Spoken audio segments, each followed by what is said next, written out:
Good morning, all of you. Today we are going to study about the BSTC second year subject English Language Proficiency and Pedagogy.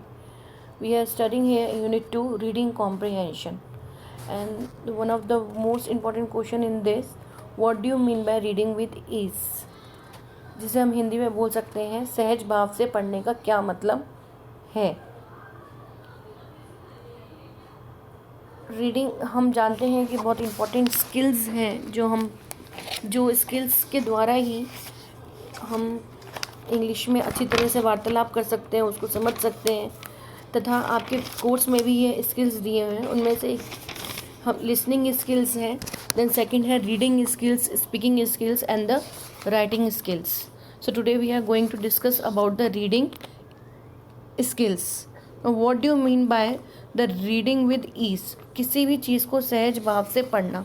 आप उसको पढ़ भी रहे हैं, समझ भी रहे हैं तथा उसको अपने शब्दों में ट्रांसलेट करने के भी काबिल रहे हैं।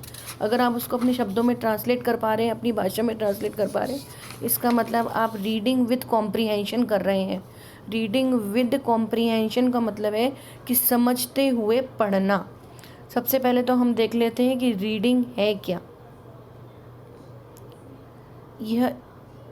ये जो आंसर दिया हुआ है आपके सामने, ये आंसर आपको नज़र आ रहा होगा। Reading with ease. Reading is a process looking at a printed और written symbol and translating into appropriate sound. यहाँ पे डेफिनेशन आपको दिख रही है इंग्लिश उसकी कि रीडिंग आखिर होता क्या है।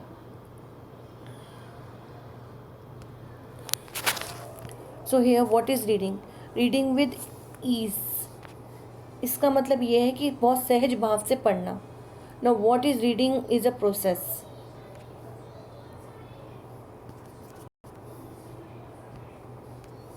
सो reading is a process looking at a printed and written symbol. It is a printed and written symbol, या तो वो प्रिंट किया हुआ हो या वो लिखा हुआ हो। सिंबल्स मतलब वो वर्ड्स जो कि हम रीड कर रहे हैं। हम कभी शब्दों को तोड़ मरोड़ के रीड नहीं करते हैं, उन शब्दों को पूर्ण रूप से रीड करते हैं और हम सिंबल्स अल्फ़ाबेट्स के द्वारा से रीड करने की कोशिश करते हैं। देन नेक्स्ट पार्ट जो है इसमें ये बोल रहा है कि translating it into appropriate sound. Then we are going to translating it, वो जिस किसी भाषा में लिखा है उसको हम ट्रांसलेट करते हैं इनटू अप्रोप्रिएट साउंड। जैसे कि हम यहाँ पढ़ ही रहे हैं रीडिंग विद ईज, यहाँ आपको एक नया शब्द पढ़ने को मिल रहा है ईज, सहज भाव से, जिसका मतलब है सहज भाव से। तो यहाँ पे भी एक प्रोसेस हो रहा है। वो उस प्रोसेस में हम इस शब्द को EASE करके न पढ़ते हुए हम इसको प्रिंटेड और रिटन सिंबल में, ये लिखा हुआ है, ये प्रिंटेड सिंबल लिखा हुआ है, रिटन में है, ये एक सिंबल है जो कई अल्फ़ाबेट से मिलके बना हुआ है, 4 अल्फ़ाबेट से मिलके बना है, EASE।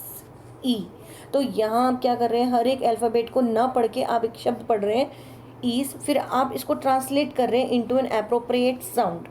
Okay, now we are going to translate into in English only, that is called as ease, यानी कि सहज भाव से पढ़ना। ये जो पूरा प्रोसेस है किसी चीज़ को, उसको कहते हैं हम पढ़ना, रीडिंग करना। और रीडिंग विद ईज का मतलब होता है सहज भाव से पढ़ना।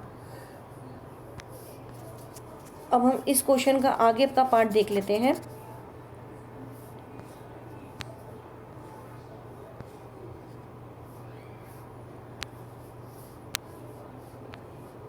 No, reading consist of 3 elements. एक कोई भी रीडिंग में 3 एलिमेंट्स होते हैं। वो होता है द सिम्बॉल्स, जैसे कि मैंने आपको पहले बताया, द साउंड, उन सिम्बॉल्स की साउंड किस तरह से निकल रही है, और वो एंड द सेंस, और वो क्या मिलके सेंस बना रहा है।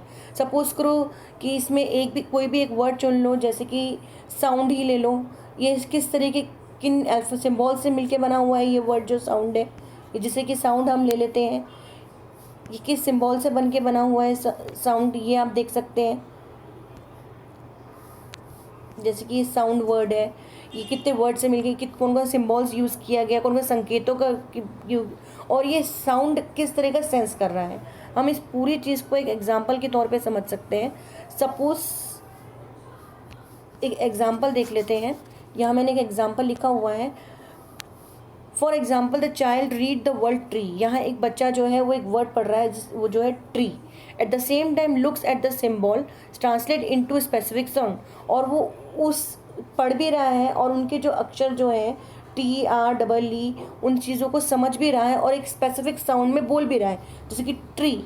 For some objects sound, specific sound मतलब कुछ एक विशेष तरीके sound. For some object tree visualize, साथ साथ में वो अपने जो दिमाग में ट्री का एक चित्र भी बना रहा है, साथ साथ में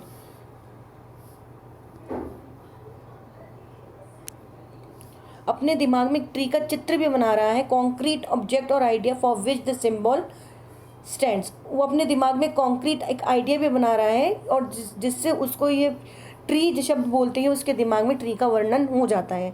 तो रीडिंग इन सब चीज़ों का इन्वॉल्वमेंट है। आप किसी साउंड को देखते हो, कोई भी साउंड हो, सपोज करो मैं यहाँ पे फिर से लिख देती हूँ ट्री। आप एक साउंड पढ़ रहे हो, एक शब्द पढ़ रहे हो ट्री, TREE, ये सिंबल से मिलके बना हुआ है। इन सिंबल्स को आपने अक्षर तोड़ के ना पढ़ने की बजाय एक अक्षर, एक शब्द के रूप में पढ़ा ट्री, फिर आपने उसको अपनी भाषा में ट्रांसलेट करने की कोशिश करी पेड़, ट्री, यानी ट्री मतलब पेड़, और साथ साथ में आपके जो जो मस्तिष्क है उसमें एक ट्री की इमेज भी बनती जा रही है और आप उसको समझते जा रहे हो कि आप पेड़ के बारे में ही पढ़ रहे हो। इस चीज़ को बोलते हैं रीडिंग विथ कॉम्प्रिहेंशन। और जब आप ये प्रक्रिया सहज भाव से करने लगते हो तो उसको बोला जाता है,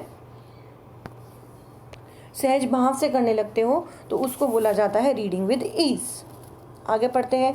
reading skill is made up of first of all recognition of graphic marks. What do you mean bye recognition? यहाँ रिकॉग्निशन का मतलब है किसी भी चीज़ को समझना। ऑफ ग्राफिक मार्क्स, जो भी आपको दिख रहा है, दिखने लायक बन रहा है, उनको देख के समझना कि ये वर्ड है, ये वर्ड लिखा हुआ है, उसको देख के समझना।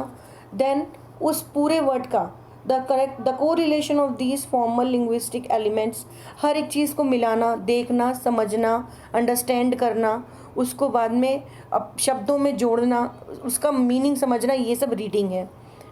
The correlation of this with the meaning, हर एक शब्द का एक दूसरे से कोरिलेशन यानी कि सह संबंध स्थापित करना तथा उसका मीनिंग समझना कि एग्जैक्टली लिखा क्या है, ये होता है रीडिंग स्किल। जब हम हर शब्दों को पहचानने लगते हैं, अक्षरों को पहचानने लगते हैं, सिंबल्स को पहचानने लगते हैं, उनसे शब्द बनाने लगते हैं, उन शब्द को मिला के सेंटेंस बनाने लगते हैं, उन सेंटेंस का हर एक मतलब समझने लगते हैं और उन हर 2-3 सेंटेंसेस को मिला के उनका क्या अर्थ है ये समझने लगते हैं, तो हम रीडिंग स्किल में निपुणता हासिल करते हैं। तो हम ये सिंपल सी बात कर सकते हैं, इसमें 2-3 चीज़ें आई हैं, हम इस तरह से इसको याद कर सकते हैं। फर्स्ट है रिकॉग्निशन, यानी कि पहचानना। रिकॉग्निशन का मतलब जो होता है वो होता है पहचानना।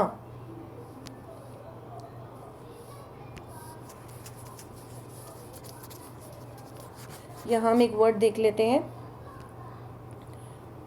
रिकॉग्निशन, यानी कि रिकॉग्निशन मतलब होता है पहचानना।